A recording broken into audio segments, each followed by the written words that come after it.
براکەجانەوە بۆ قایمقامێتی سلێمانی سعرەکەی 425 بوو هاتوین غاز بارکەین لە پڕێکە هاتن کردیان بە 475 50 دیناریان کردە سەر وەرچەند وتمان ئێمە تازە بە 425 هاتوین وتیان بەخوا ناخ دامان نەخستون بەڵام حەوت بەنزیخانە حەو وێزگەی بەنزیخانەمان پسوڵە بۆ کردووە. دوێنێ شەو چەند هاوڵاتیەک ڤیدیۆیشیان نار بۆ 964 تایبەت بەوەی کە لێشێک لە بەنزیخانەکانی سلێمانی لەوێ لە کاتی تێکردنی بڵی غازی ماڵان نرخی غازیان گران کردووە. بۆیە ئەمڕۆ قایمقامێتی سلێمانی بە دادەچوونی لەسەرم بابەتە کردووە چەند شوێنە ئیشی سزاداوە. من لێرە عمر عەبدوڵڵای لێیە سەرۆکی لیژنەی غاز لە لیژنەکانی قایمقامێتی سلێمانی. عمر سڵاو لێ بێ.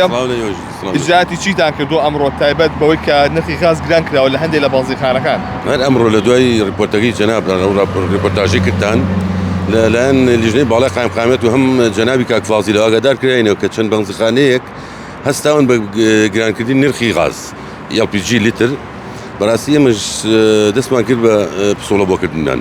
چەند شوێن داخرا دامان نەخستون بەڵام حەوت بەنزیخانە حەو وێزگەی بەنزیخانەمان پسوڵە بۆ کردووە.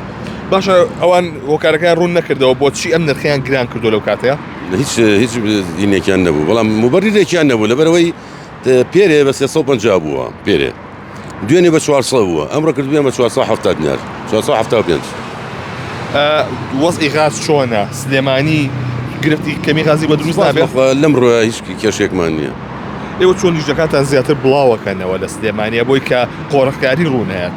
ئێمە لە هەموو کارگەیەکە چاودێرێکمان هەیە خۆشمان لیژنەی باڵای نەگەڕین بەسەر هەموو کارگەکانە و دوای ئەوەش لیژنەیەکمان هەیە لە ناو بازاڕ ڕاگەڕێ بۆ گرانی نرخ. بۆ گرانی نرخ. باشە کامەر ئەوەی کە هاوڵاتیان ئەگەر هەرچ حاڵەتێکی گرانکردن ببینن ڕاستەخۆ پەیوەندی بە قایمقامێتی سلێمانی بکەن؟ یەکسەر ئێمە پسوڵی بۆ بکەین. یەکسەر پسوڵی بۆ بەڵێ مانگ نییە ڕۆژی مانگ نییە 90 پسوڵە نەکەین سەرپێچی مەڵێ بەس بۆ بریکاری غاز. باشە ئەگەرم دۆخە بەردەوامی هەبێت سلێمانی غازی ئەمبارکرا و چەندێکی هەیە بەشی چەند ڕۆژی تر ئەکا؟ دوێنێ من لەگەڵ کوسادا قسەم کرد وتم 900 تەنمان هەیە 900 بۆ 950 ئەمڕۆ 700 بۆ 750 مان هەیە چونکە 149 تەنمان ڕۆشتووە بە یەک ڕۆژ. بە یەک ڕۆژ لە ڕۆژێکا 149 تەنی پێویستە شارێکی و سلێمانی؟ ئەمڕۆ تر دوێنێ وای ئیجابی کرد 16000 بتڵمان دەرکردووە. 16000 لە ڕۆژێکی ئاساییە چەندێک بتڵی پێویستە سلێمانی؟ لە ڕۆژێکی ئاساییە 15 هەلە بابەتانەیە. ئەگەر سارد بێ؟ ئەگەر سارد بێ 70000 مانەوە. ئەگەر سارد نەبێ؟ 13 بۆ 15.